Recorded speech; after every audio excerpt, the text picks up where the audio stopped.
Shalom, salam jumpa kembali rekan-rekan persekutuan kaum muda yang dikasihi oleh Tuhan. Terpujilah nama Tuhan yang senantiasa memberkati kehidupan kita dengan kekuatan, dengan kesehatan, dengan pemeliharaan yang sempurna dalam setiap aktivitas dan tanggung jawab yang boleh kita lakoni, kita kerjakan setiap hari. Kita percaya ada perlindungan dan penyertaan Tuhan di sana. Saat ini kita patut bersyukur bahwa ada kesempatan yang baik untuk kita boleh memuji dan mengagungkan nama Tuhan. Oleh sebab itu saya mengajak kita semua, mari kita pergunakan waktu dan kesempatan ini untuk memuliakan Dia. Mari saudara, bersama-sama kita menyanyi dari nyanyian Kemenangan Iman nomor 273, Berdekat Padamu. Kita nyanyikan ayat yang pertama dan ayat yang kedua. Yesuslah yang ku miliki, yang tiada tinggalkan. Tuhan juga ku ikuti dalam sepanjang hidupan. Berdekat padamu, berdekat padamu. Tuhan juga ku ikuti dalam sepanjang hidupku. Kesenangan dalam dunia bukan yang ku pintakan. Dengan suka aku kerja, hanya tolong ya Tuhan. Berdekat padamu, berdekat padamu. Dengan suka aku kerja, hanya tolong ya Tuhan. Saudara-saudara, mari kita berdoa. Kepada Tuhan pada saat ini kami datang mempersembahkan pujian dan syukur kami. Engkau Allah yang baik, Engkau Allah yang senantiasa setia menyatakan kasih dan kemurahan-Mu di dalam sepanjang kehidupan kami. Kami percaya kami ada saat ini bukan karena kuat dan gagah kami, bukan karena kehebatan kami, tapi itu semata-mata karena anugerah dan kasih Tuhan. Terlebih ketika kami boleh menjalani aktivitas kami, tanggung jawab kami masing-masing, kami tahu ya Tuhan, kami begitu terbatas, kami begitu tidak mampu. Hanya karena pertolongan Tuhan sajalah, sehingga kami mampu menghadapi segala sesuatu di dalam pimpinan dan kasih-Mu Tuhan. Saat ini kami mengucap syukur bahwa kesempatan yang baik Tuhan kembali beri bagi kami untuk memuji dan memuliakan nama Tuhan. Kami mohon tuntunan kuasa Roh Kudus memampukan kami sekalian untuk senantiasa mengarahkan hati dan kehidupan kami untuk selalu tertuju kepada Tuhan. Saat ini kami akan merenungkan firman-Mu. Tuhanlah kiranya yang akan memampukan kami mengerti firman Tuhan yang akan kami pelajari bersama-sama. Mampukan hamba-Mu untuk dapat menguraikannya dengan baik di bawah pimpinan dan otoritas Roh Kudus semata-mata. Terima kasih ya Tuhan. Kami datang berdoa dan mengucap syukur kepadamu di dalam nama Tuhan Yesus Kristus. Amin. Saudara-saudara yang dikasihi oleh Tuhan, kita akan merenungkan firman Tuhan bersama-sama pada saat ini. Mari kita buka Alkitab kita dari kitab Kejadian pasal yang ke-13. Kita akan membaca dari ayat yang ke-10 sampai dengan ayat yang ke-12. Kejadian pasal yang ke-13 ayat 10 sampai dengan ayat yang ke-12. Beginilah firman Tuhan. Lalu Lot melayangkan pandangnya dan dilihatnyalah bahwa seluruh lembah Yordan banyak airnya seperti taman Tuhan, seperti tanah Mesir sampai ke Zoar. Hal itu terjadi sebelum Tuhan memusnahkan Sodom dan Gomora. Sebab itu Lot memilih baginya seluruh lembah Yordan itu, lalu ia berangkat ke sebelah timur dan mereka berpisah. Abram menetap di tanah Kanaan, tetapi Lot menetap di kota-kota lembah Yordan dan berkemah di dekat Sodom. Itu firman Tuhan yang telah kita baca, dan tema kita pada saat ini ialah keputusan yang salah menuntun kepada kegagalan. Keputusan yang salah membawa kegagalan. Saudara-saudara, rekan-rekan pemuda yang diberkati Tuhan, kalau kita berbicara tentang sosok Lot, ya sudah pasti dalam pikiran kita berpikir tentang kota Sodom dan kota Gomora, yaitu dua kota yang di bumi hanguskan Tuhan karena perbuatan bejat, karena perbuatan jahat penduduknya. Lalu apa hubungannya dengan Lot? Ya, tentu saja sesuai dengan pembacaan kita bahwa Lot tinggal di kota itu. Saudara, seperti yang kita ketahui bahwa Lot adalah keponakan Abraham yang dulu tinggal bersama-sama dengan Abraham. Katakan ketika Abraham keluar dari negeri Ur, di situ dikatakan ia membawa keponakannya yang bernama Lot, ya. Dan dalam perjalanan kehidupan Abraham diberkati dengan begitu luar biasa. Dan ketika Abraham diberkati, maka dampak baiknya juga dirasakan oleh Lot. Firman Tuhan mencatat bahwa kehidupan Lot juga menjadi baik, ya. Kehidupannya juga diberkati. Katakan bahwa mereka, baik Abraham maupun Lot, memiliki banyak ternak. Katakan bahwa ya sampai-sampai tempat mereka tinggal itu tidak cukup luas untuk ternak mereka, ya, untuk budak-budak atau untuk orang-orang yang membantu mereka. Katakan bahwa terjadilah perkelahian atau pertikaian antara gembala Abraham dan gembala Lot. Nah, situ dicatat di ayat yang ke-6. Karena dikatakan bahwa tempat mereka tinggal pada waktu itu tidak mencukupi atau tidak cukup luas untuk mereka tinggal bersama-sama. Nah, karena alasan inilah maka terjadi perpisahan antara Abraham dengan Lot. Tapi apa yang terjadi bahwa ternyata dalam kasihnya sebagai seorang bapa, Abraham mengizinkan Lot untuk memilih terlebih dahulu di mana ia akan tinggal. Lalu dikatakan tadi dalam firman Tuhan bahwa dalam pemandangannya akhirnya Lot melihat sebuah kota di lembah Yordan, ya. Di lembah Yordan, di situ dikatakan tanah yang subur, banyak airnya. Dan akhirnya dia memilih kota itu. Saudara, apa yang dilakukan oleh Lot? Dia hanya memandang sesuai dengan keinginan matanya. Dia tidak memandang secara iman, ya. Dia mengambil kesempatan itu dari Abraham pamannya. Dia melihat tempat yang subur, tempat yang baik hanya berdasarkan mata jasmaninya. Tetapi kemudian dia tidak melihat bahwa bagaimana kehidupan orang-orang yang ada di Sodom dan Gomora begitu bobrok, ya, begitu rusak moralnya. Karena yang ia lihat hanyalah dalam pandangan yang baik, dalam keadaan yang indah, menarik, yang menguntungkan secara kasat mata.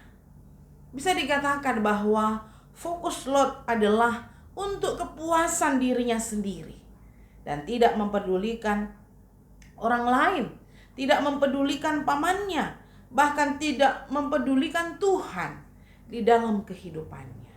Dan apa yang terjadi saudara-saudara? Bahwa dalam perjalanan hidup Lot, pada akhirnya dia menemukan kegagalan.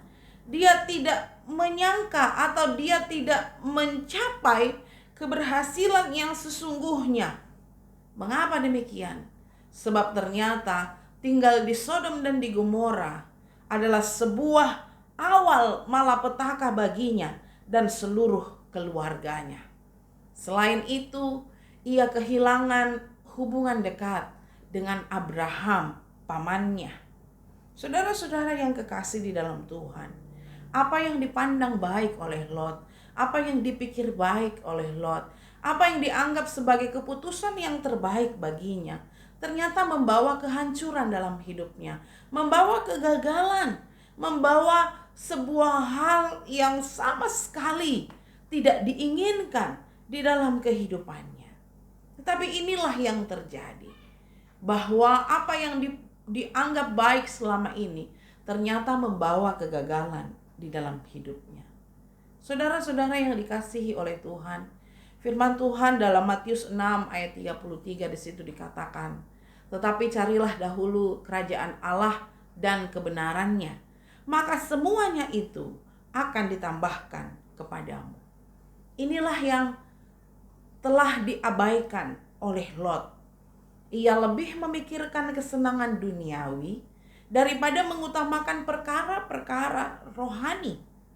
Demikianlah Lot menentukan pilihan dalam hidupnya, yaitu tinggal di kota Sodom. Padahal dia sudah tahu bagaimana kehidupan penduduk Sodom pada waktu itu. Mereka hidup jahat di hadapan Tuhan. Saudara, Sodom dan Gomora adalah gambaran dari kenikmatan daging atau kesenangan duniawi. Ya, awalnya Lot hanya berkemah di sekitar Sodom, tetapi pada akhirnya dia menjadi penduduk kota itu. Saudara-saudara yang dikasihi oleh Tuhan, sebagai orang yang tahu kebenaran, seharusnya Lot tahu memilih yang terbaik dalam hidupnya, sehingga tidak akan membawa malapetaka bagi dirinya, bagi keluarganya. Saudara-saudara yang dikasihi oleh Tuhan, sebagai orang muda, kadangkala kita tidak mampu berpikir secara bijak. Kadangkala kita tidak mampu berpikir dengan kacamata iman. Lebih sering kita berpikir atau lebih sering kita memandang, lebih fokus kita kepada kenikmatan-kenikmatan duniawi. Kita berpikir itu adalah hal yang baik. Kita berpikir itu adalah hal yang menarik, hal yang menyenangkan. Dibandingkan dengan fokus atau dibandingkan dengan sibuk dengan perkara-perkara rohani, sibuk untuk menyenangkan hati Tuhan, kita terlalu dibutakan oleh kesenangan dunia ini. Kita terlalu terpikat dengan hal-hal yang menyenangkan di dunia ini. Lalu kita lupa kepada fokus kehidupan kita, kepada tujuan kehidupan kita yang sesungguhnya. Lot mengingatkan kita pada hari ini bahwa jangan sampai kita menentukan keputusan yang salah di dalam kehidupan kita. Itu akan membawa kehancuran, akan membawa malapetaka, akan membawa kehancuran dan kegagalan dalam kehidupan kita. Ingat, perjalanan kehidupan kita di dunia ini hanya sementara. Tidak lama lagi, kita tahu kita sudah ada di akhir zaman. Tidak lama lagi Tuhan Yesus akan datang yang kedua kali. Saudara-saudara, rekan-rekan pemuda yang dikasihi oleh Tuhan, mari benar-benar membenahi kehidupan kita. Bahwa apa yang kita lakukan hari ini menentukan kehidupan kita di masa yang akan datang. Pilihlah keputusan yang tepat, yang benar, sesuai dengan kehendak Tuhan. Pilihlah dengan imanmu kepada Allah. Dan fokuslah dalam tujuanmu untuk menyenangkan hati Tuhan. Bukan untuk kepentingan dirimu sendiri. Dan bukan hanya untuk menyenangkan hati dan kedaginganmu. Biarlah kiranya firman Tuhan mengingatkan kita untuk selalu memandang kepada Tuhan, mencari kehendak Tuhan, dan memohon tuntunan Tuhan dalam setiap keputusan-keputusan yang akan kita ambil menjalani hari-hari hidup kita ke depan. Amin. Tuhan memberkati kita semua atas firman-Nya. Mari kita mengakhiri persekutuan kita saat ini dan kita berdoa. Ya Allah, ya Tuhan kami, Bapa pemilik kehidupan kami. Saat ini ya Tuhan, dalam kerendahan hati kami datang kepadamu, mengucap syukur, Engkau sungguh baik buat kami. Ya Tuhan, terima kasih atas kebenaran firman-Mu yang mengingatkan kami pada saat ini. Bagaimana kami harus menentukan pilihan yang tepat di dalam kehidupan kami. Pilihan yang sesuai dengan kehendak Tuhan. Pilihan yang sesuai dengan maksud Tuhan. Pilihan yang sesuai dengan tujuan panggilan kami ialah untuk menyenangkan hati Tuhan. Kami tidak mau menuai kegagalan. Kami tidak mau menuai malapetaka di dalam kehidupan kami. Itulah sebabnya ya Tuhan, kami mohon dalam hikmat-Mu, Engkau akan menyatakan yang terbaik buat kami. Memampukan kami melakukan yang terbaik dalam kehendak kasih Tuhan. Dalam pergaulan kami sehari-hari, dalam pekerjaan kami, dalam tugas dan tanggung jawab pelayanan yang Tuhan percayakan di dalam kehidupan kami ini. Mohon hikmat dan kuasa Roh Kudus sehingga kami mampu melakukannya dalam tuntunan dan pertolongan Tuhan. Terima kasih buat firman-Mu pada saat ini. Biarlah semuanya kami pegang teguh dan akan membawa kami menjadi pribadi yang lebih baik di dalam pemandangan Tuhan. Saat ini ya Tuhan, kami berdoa kepadamu. Mohon tuntunan-Mu untuk setiap rekan-rekan persekutuan kaum muda. Tuhan, biarlah kasih-Mu melingkupi mereka. Biarlah campur tangan Tuhan dalam segala pergumulan hidup mereka Engkau nyatakan. Saudara-saudara kami yang masih bergumul dengan lapangan pekerjaan, buka jalan bagi mereka. Saudara-saudara kami yang bergumul dengan pasangan hidup, Engkau menyatakan yang terbaik. Kami juga berdoa, mungkin ada di antara rekan-rekan kami yang sedang dalam keadaan sakit saat ini. Biarlah Engkau menjamah dan memulihkan keadaan mereka. Kami berdoa kepada Tuhan, berkatilah aktivitas hidup mereka. Baik saudara-saudara kami yang sudah bekerja, saudara-saudara kami yang masih dalam perjuangan pendidikan, yang ada di kota Sangatta ini, yang ada di luar kota Sangatta. Biarlah Engkau menjaga dan melindungi mereka selalu aman dalam pemeliharaan kasih Tuhan. Dan kami sama-sama boleh menikmati penyertaan Tuhan yang sempurna dalam hidup kami. Kami berdoa untuk persekutuan kaum muda dalam perjalanan pelayanan mereka. Pengurus yang ada, Tuhan juga beri hikmat agar mereka semua boleh bekerja bersama-sama, bersinergi untuk persekutuan dan pelayanan mereka. Sehingga masa muda mereka sungguh-sungguh mereka abdikan bagi kemuliaan nama Tuhan. Orang tua mereka dimanapun mereka berada, baik yang ada di Sangatta ini bersama-sama dengan mereka dan mungkin yang ada di kampung halaman, Tuhan juga yang akan menjaga dan melindungi mereka semua. Program pelayanan mereka dalam persekutuan, Tuhan kiranya yang akan memberkati. Semuanya boleh dilakukan dengan baik untuk hormat dan kemuliaan nama-Mu. Berkati pelayanan kami yang lebih luas, biarlah semua yang direncanakan boleh terlaksana di bawah pimpinan dan pertolongan Tuhan. Kami terus menyerahkan kehidupan kami, bahwa kasih setia Tuhan akan terus menuntun orang-orang muda hidup berkemenangan di dalam Tuhan, hidup menjadi saksi, hidup menjadi berkat, sehingga meskipun mereka muda, tapi mereka sungguh-sungguh boleh menjadi teladan di dalam sepanjang kehidupan mereka. Terima kasih ya Tuhan, terpujilah nama-Mu. Inilah doa kami yang kami bawa kepadamu dengan penuh rasa syukur. Kami berserah di dalam nama Tuhan Yesus Kristus. Amin. Demikianlah persekutuan kita pada saat ini. Tuhan memberkati kita semua dalam menjalani kehidupan kita masing-masing. Tuhan menolong kita. Shalom.